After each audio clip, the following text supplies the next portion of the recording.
Guys, show കാട്ടി പണി കിട്ടുന്ന കേട്ടിട്ടുണ്ട? ഞാൻ പറഞ്ഞു തരാം കേട്ടോ. ഒരു ദിവസം ഞാൻ കളിക്കാൻ പോയപ്പോൾ ഫോട്ടോ എടുക്കാൻ വേണ്ടിയിട്ട് ഉപ്പച്ചി വിളിച്ചെത്തിയത് ഈ കുതിരനെ.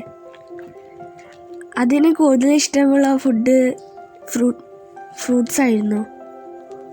അതിൽ കൂടുതൽ ഇഷ്ടപ്പെട്ടത് ചക്കരവത്തായിരുന്നു. എൻ്റെ വീട്ടിൽ ചക്കരവത്ത ഉള്ളത് കാരണം ഞങ്ങൾ അതിന് കൊടുത്തു. എന്താണ്, എനിക്ക് കുതിരനെ ഇഷ്ടപ്പെട്ടു. പക്ഷെ കുതിര കളിക്കിയപ്പോൾ ഞാൻ ഒന്ന് ചെറുതായിട്ട് ഓടിയിട്ടുള്ളൂ. നിങ്ങൾക്ക് ഈ കുതിരനെ ഇഷ്ടപ്പെട്ടോ? പറയ്. ഹലോ ഗായ്സ്, നിങ്ങൾ കണ്ടുപോകണ പുതിയതായ ആൾക്കാർ അവിടെ വീഡിയോസ് കാണുകയാണെങ്കിൽ ഒന്ന് ലൈക്കും ഷെയറും ചെയ്താൽ മതി. സബ്സ്ക്രൈബ് ബട്ടനും ഞെക്കി പൊട്ടിക്കണം.